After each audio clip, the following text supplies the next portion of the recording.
Hello guys, welcome to my new vlog. અટાણે આપણે આપણી વાડી બાજુ છે. કાલ રાતે ડુંગળી વવાઈ ગઈ હતી, તો અટાણે એ ડુંગળીમાં પાણી હાંકવાનું, મતલબ પાણી પાવાનું છે. પાણી પાઈ દઈએ ને તો ફાયદો રહે એમ. અને અટાણે વરસાદ નહીં ને એના કારણે પાણી પાવું પડે.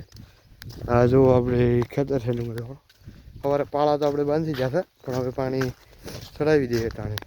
ખૂણેથી પાણી ચાલુ છે, જો તમને દેખાડો અટાણે. પેલા અત્યારો અહીંયા હતો, અહીંયા પણ અહીંથી પાણી ફગતું, એટલે આ બાજુ અહીંયા આપણે એક અલગ પાટીઓ રાખતા, પણ એ પાટીઓ રહેવા દીધું, ડાયરેક્ટ અહીંથી ચાલુ કર્યું. કેમ કે એ પાટીઓને બદલે પાટીઓ અહીંયા આવી જાય વાંધો ન આવે.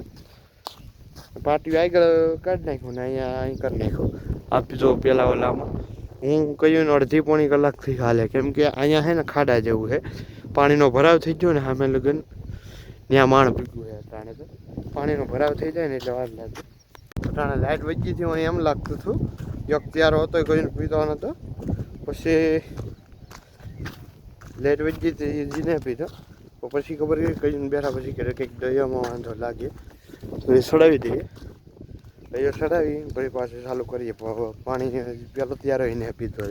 મોટર તો માનો કે GABમાંથી લાઇટ વધી ગઈ, એટલે અટાણે ચાલુ ને ફોડ થોડોક હતો એટલે ને બંધ, એટલે ઉપરથી લાઇટ વહી ગઈ છે. તો હવે આવે એટલે પછી ટાણે જ ઘેર જાય, આવે એટલે પાછા આપણે વાડી બાજુ જાય. એક ત્યારો જઈને આપી આપણે પ્રોગ્રેસ જો ખાઈને ટાણે આપણે વાડી બાજુ છે, પાણી ચાલુ છે હજી. અને મારા કાકા ક્યાં ઘેર સમમાં હું કહું હું વાળું એમ, કેમ કે જો આ નદી પીવરાવી દે ને તો સારું પડે ડુંગળીમાં. પછી બપોરની 4 વાગ્યાની લાઇટ વહી જાય એટલે ક્યારો ભરાઈ જ ગયો હે, ભરાવા થોડોક જ રહ્યો નાખો ને વાળી લે. થોડાક જ રહ્યા ત્યારે 2, 4, 6, 8 ત્યારે રહ્યા.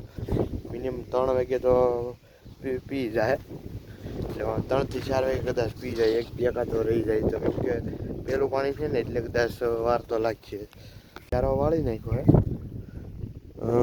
પાણી જમાવટવાળું હાલે, કેમ કે ઓલી બાજુ છે ને, ઓલી બાજુ ખાડો થોડો છે, એટલે પહેલાં પાણી ભરાતું ને પછી હાલતું.